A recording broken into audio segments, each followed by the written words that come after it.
Houve um tempo que era muito forte o poder local. Isso ficou mais evidente ali na primeira metade do século XX, durante a República Velha. Era a época dos coronéis da política do interior. Na cidade de Princesa, interior da Paraíba, uma revolta ajudou a detonar a Revolução de 30. Os revoltosos declararam a independência do lugar com hino, bandeira e até mesmo um exército próprio. Os 80 anos da Revolta de Princesa é o tema de hoje do programa De Lá para Cá.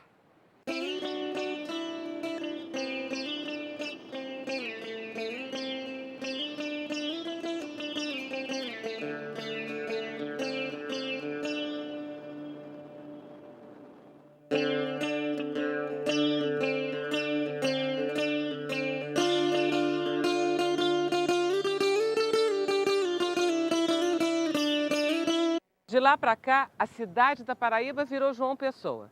A cidade de Princesa virou Princesa Isabel. Nos anos 30, Princesa era uma cidade em plena expansão. Tinha teatro, tinha agências de automóvel, tinha até luz elétrica. Hoje em dia, Princesa é uma típica cidade do sertão paraibano. Mas as crianças daqui aprendem sobre a Guerra de Princesa na escola.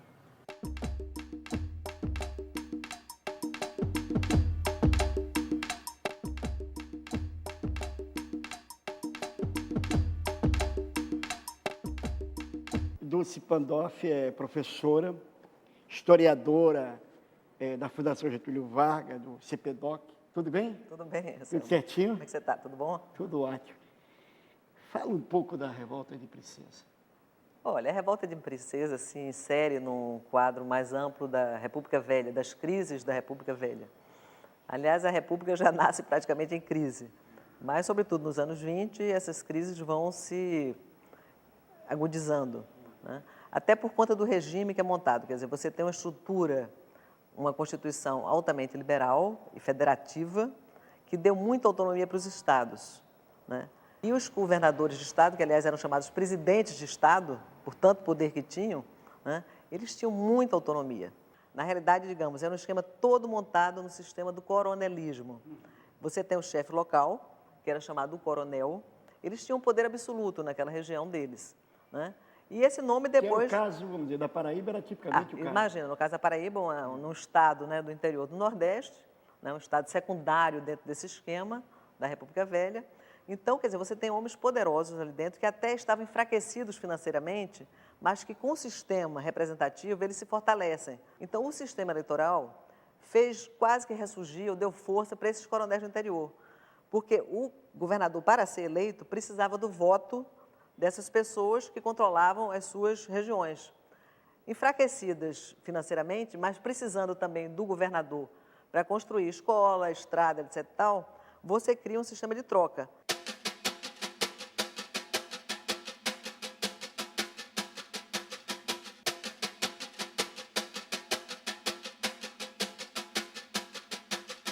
Na década de 20, a cidade de Princesa Isabel, no interior da Paraíba, era uma cidade, para os padrões da época, extremamente rica por causa da produção do algodão.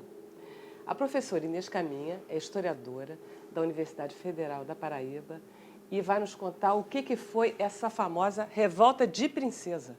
A Revolta de Princesa foi um movimento armado entre o coronel Zé Pereira, um dos maiores coronéis políticos do Estado, e o governador do Estado da Paraíba, à época denominado presidente João Pessoa. Ela começa em fevereiro e termina em julho de 1930 com o assassinato do presidente João Pessoa.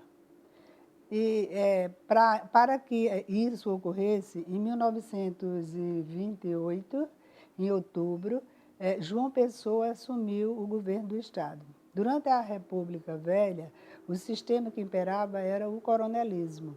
E quando João Pessoa vem à Paraíba, assumir o governo do Estado, ele vem com o propósito de coibir os abusos, os vícios políticos decorrentes da política coronelística. E em todo o seu início de governo, várias medidas foram tomadas, fazendo com que os coronéis, os chefes políticos, os mandões políticos, se sentissem assim ofendidos com as medidas adotadas por João Pessoa.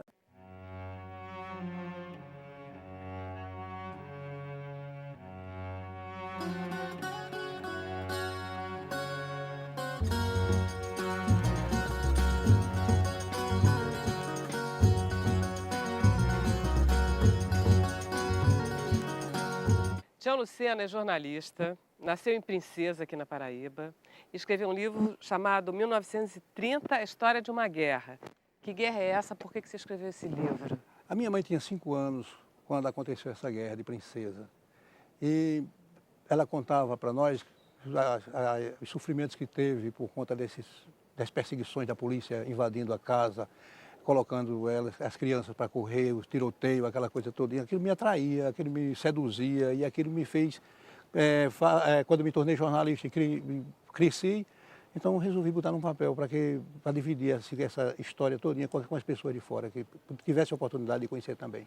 Que guerra foi essa? O que aconteceu em Princesa? O coronel José Pereira Lima era deputado estadual e rompeu com o presidente João Pessoa, por conta de problemas políticos, e o presidente João Pessoa, então, mandou a polícia invadir Princesa Isabel para intimidar o coronel José Pereira e fazer com que não houvesse eleição em Princesa Isabel, porque estava havendo a renovação da chapa de deputados federais e José Pereira apoiava um candidato chamado João Suassuna, que não era do interesse de João Pessoa vê-lo eleito. E para evitar que houvesse a eleição, João Pessoa mandou a polícia invadir Teixeira, invadir Princesa, e José Pereira reagiu. Em Princesa, reduto do coronel José Pereira, aliado de João Suassuna, os ânimos se acirravam no desafio à força pública que para ali partira com a incumbência de desarmar os homens de José Pereira. A cidade já deitara fama no combate ao cangaceirismo, traço que foi definitivamente incorporado ao seu folclore com os grupos de bacalhauteiros que até hoje se apresentam nos dias de festa, relembrando os velhos tempos. Francisco Florencio nasceu aqui em Princesa. Ele é pesquisador da história da cidade e teve a sua família diretamente envolvida na Revolta de Princesa. Você sempre ouviu falar dessa história? Desde pequenininho. A história do meu avô, Francisco Florencio, meu mesmo nome, e meu bisavô, Major Feliciano, que foi da parte do quartel-general das tropas do coronel José Pereira. Ah, são partidários de José Pereira. Partidários, mas da linha de frente, inclusive, do Estado-Maior de um grupo, porque, na verdade, não podemos imaginar que isso tenha sido comandado somente por um homem. Então, era um grupo inteiro, formava um Estado-Maior, dentre eles, o meu bisavô, Major Feliciano. A Guerra de Princesa, como todas as histórias, tem início, meio e fim. O início trata-se de questões políticas, questões econômicas e questões pessoais. O evento que praticamente determina essa questão do rompimento de forma armada e explosiva, na minha opinião, alguns também se somam a mim, foi a invasão da cidade de Teixeira pelo tenente Acedino Feitosa, sob ordem do presidente João Pessoa, a título de controlar as eleições de março de 1930. Bom, com a invasão de Teixeira, Teixeira fica a menos de 100 quilômetros de Princesa. Foi nítido que era a intenção do presidente João Pessoa de fazer o mesmo com Princesa. Ou seja, a própria polícia que tinha feito a invasão de Teixeira de uma forma repressiva, violenta, se previu que eles viriam até aqui, sob o mesmo título de controlar as eleições que se passariam no mês de março. O coronel Zé Pereira, de forma antecipada, enviou parte do seu pessoal em defesa dos Dantas em Teixeira, como dando o sinal de não venham para a Princesa, que se lá vierem vão ter resistência.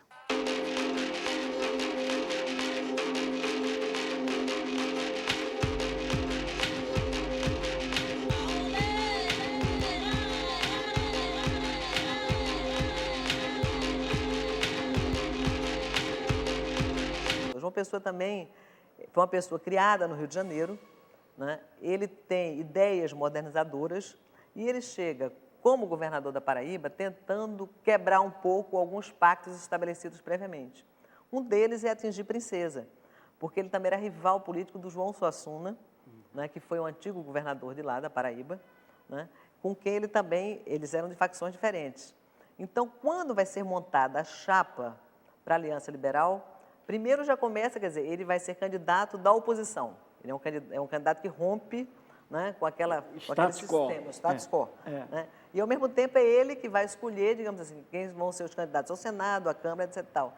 E ele não aceita nomes ligados ao João Suassuna, inclusive ao chefe político de Princesa.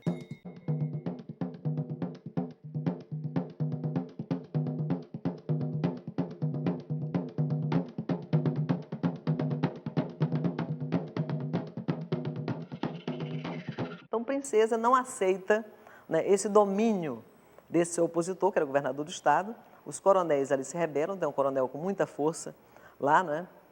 Então, esse que é o Zé Pereira. Então, esse coronel ligado ao João Suassuna se rebela e, juntando, digamos, uma crise econômica com esta crise política, Princesa entre armas contra o governo estadual.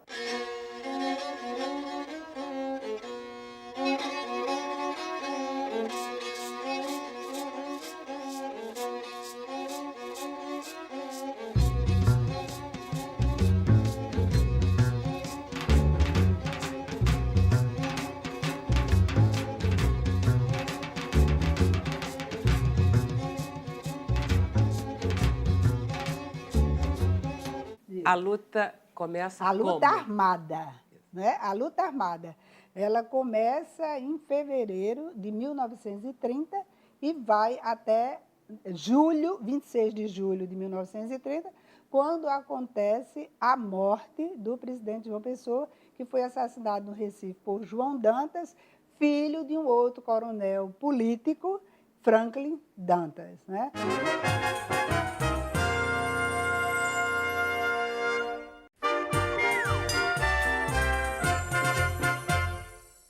Vera Barroso explica para a gente o que é que estamos fazendo aqui nos jardins do Palácio do Catete, num programa dedicado à Revolta de Princesa. O que é que tem a ver uma coisa com a outra, Vera? Ué, não era aqui que era a sede do governo federal? Quem é que era o presidente? O Washington Luiz. O que o pessoal de Princesa queria que o Washington Luiz fizesse? Uma intervenção no estado da Paraíba e retirasse o João Pessoa.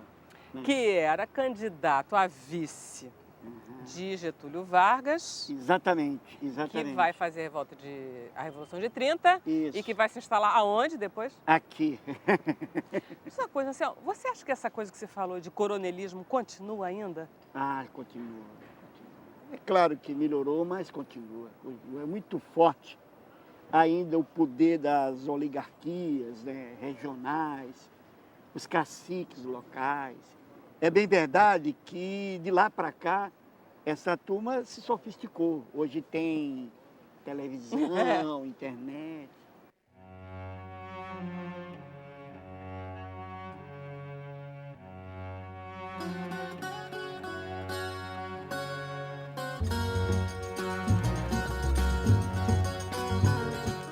Em que momento que Zé Pereira declara a autonomia da cidade de Princesa? Já próximo do final da guerra. Ele junta o seu Estado-Maior, faz um decreto que é publicado no diário, no Jornal do Comércio em Pernambuco, decretando Princesa território livre da Paraíba, subordinado ao governo federal, com direito a governo próprio, seus ministros, seu hino, tudo aquilo que só não tinha o seu porto, porque Princesa é sertão, não tinha mar, só tinha açudes. Quando é que Princesa vira realmente assunto de primeira página? Assunto de primeira página, a nível estadual, foi sempre, a nível do estado da Paraíba. A nível de estado de Pernambuco vizinho, envolvido com a questão, de vez em quando. A nível nacional, muito pouco. Maior impacto teve a morte do presidente João Pessoa, que é aí onde foi, inclusive, usado como mártir da Revolução para a famosa Revolução de 30.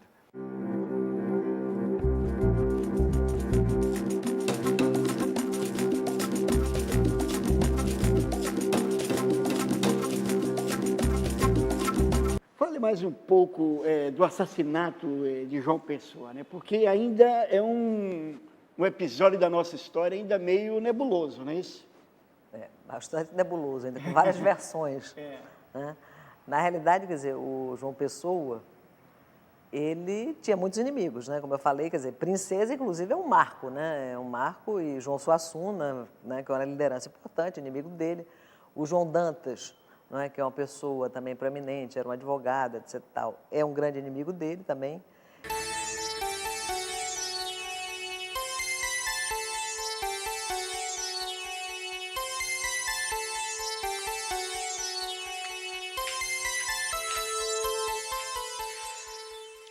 Então, quer dizer, o que acontece é que o pessoal ligado ao João Pessoa invade a residência do João Dantas, né, a busca de papéis, de cartas e papéis. E o João Dantas tinha uma namorada que era a Anaíde Beritz, né, que era uma pessoa muito moderna para aquela época, ela era uma poetisa, uma professora, uma poetisa. E neste arrombamento da casa do Dantas, né, são encontrados vários papéis e cartas, inclusive amorosas, né, dele para a sua namorada. Então, esse jornal publica, né, essas cartas amorosas dos dois.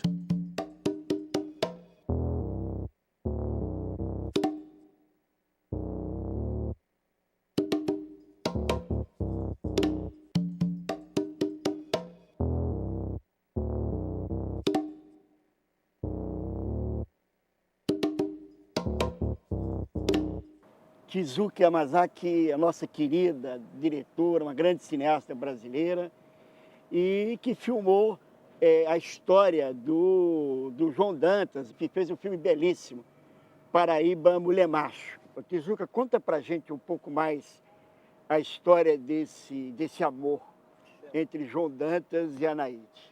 Olha, se a história da Anaíde se passasse nos anos 80, quando fez o filme, era uma história comum de uma mulher, ainda que aguerrida, tudo isso.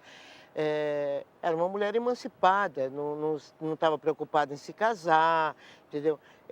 Com ideias liberais, entendeu? Assumiu o romance com o João Dantas, que era uma figura importante, muito ligada às famílias, aos coronéis de Princesa, entendeu?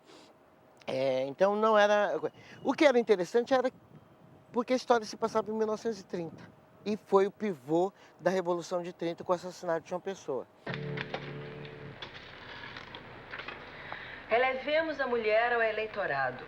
Ela é mais discreta que o homem, mais zelosa, mais desinteressada, em vez de a conservarmos nesta injusta minoridade. Convidemo-la a colaborar com o homem. Na oficina da política. Que perigo pode vir daí? Muito. Se os homens soubessem que estão perdendo com o liberalismo das mulheres. Quando é que você voltou? Ontem. Pensei que você estivesse em Cabedelo. Vim antes. Precisava escrever uns artigos sobre as eleições. Aliás, é uma vergonha. Que país é o nosso que não tem nem voto secreto e nem voto feminino? Então, a paixão é igual em todas as épocas, né? A paixão em si, né? Em todas as épocas, em todos os lugares, em todas as culturas. O que foi interessante é que houve uma invasão de privacidade quando a polícia do João Pessoa invadiu o apartamento de João Dantas e ali expuseram as cartas. Eu nem me lembro mais se tinham fotos, não. Eu coloquei fotos porque cinematograficamente o espectador entenderia mais vendo, entendeu? A situação. E essa afronta a honra do João Dantas. A troca de correspondência do João Dantas com a Anaíde era por questões de brigas políticas da Paraíba, terminaram indo para as páginas. Claro, era uma relação pessoal que foi para as páginas e virou um assunto político, entendeu?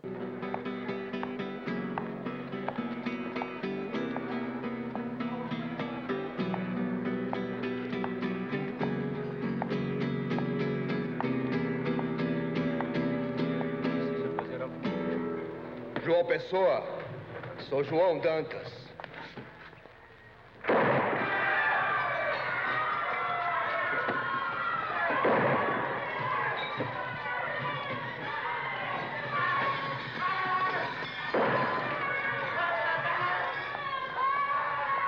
Oh, meu Deus!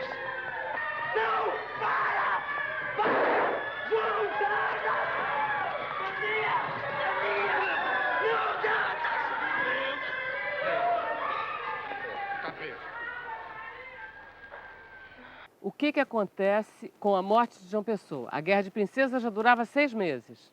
Zé Pereira resolve, então, depor as armas. Porque o objetivo dele já não existia mais, que era combater João Pessoa. Então ele faz um acordo com o exército, a tropa do exército ocupa a Princesa e Zé Pereira vai embora. E daí ele passa um período da vida dele fugindo, até que é anistiado. Alguns meses depois dessa entrada do exército em Princesa Isabel, a polícia invade Princesa, que não tinha conseguido durante a guerra, mas aí vai com mais de 300 homens e passa a espancar, perseguir, torturar e matar aqueles agricultores que pegarem armas para defender a cidade sob a orientação do Zé Pereira. Aí houve tortura, houve assassinato, houve tudo que você possa imaginar de arbitrariedade dentro da cidade. Mulheres e crianças que eram família de Zé Pereira eram aprisionadas e desfilavam amarradas em cima de caminhões pelo centro da cidade, para gáudio dos adversários que ficavam festejando aquilo.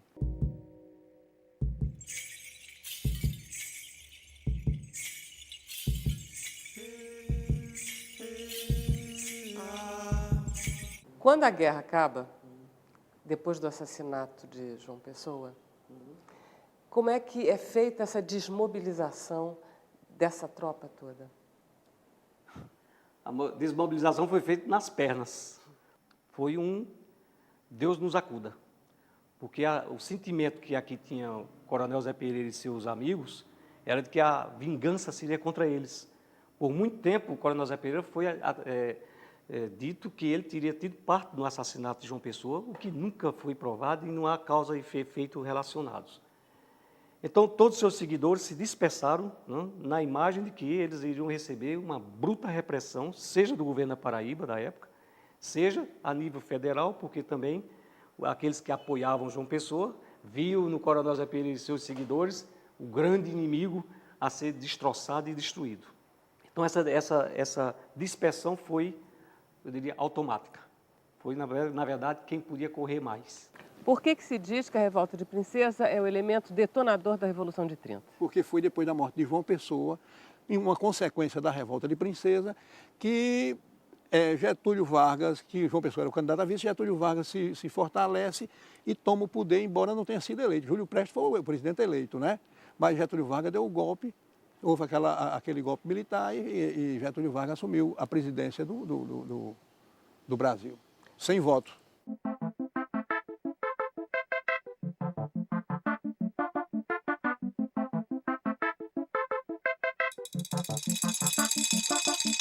O cadáver de João Pessoa é muito explorado. Muito. Né? Aliás, isso faz parte da história. Uhum. Né? A humanidade sempre, quer dizer, vários cadáveres conseguiram mudar o rumo de alguns acontecimentos. Né? Então, quer dizer, era exatamente o mote que os tenentes precisavam. Quer dizer, olha aí, as forças, né, da República Velha são tão reacionárias que não aceitam, tiveram a audácia de matar até um candidato a vice-presidente da República. Né? Então, o enterro dele é muito badalado, né, na imprensa, e, enfim, com bandeiras do tenentismo, bandeiras do Brasil, né, tem cerimônias em vários estados. Né? Então, isso é muito explorado.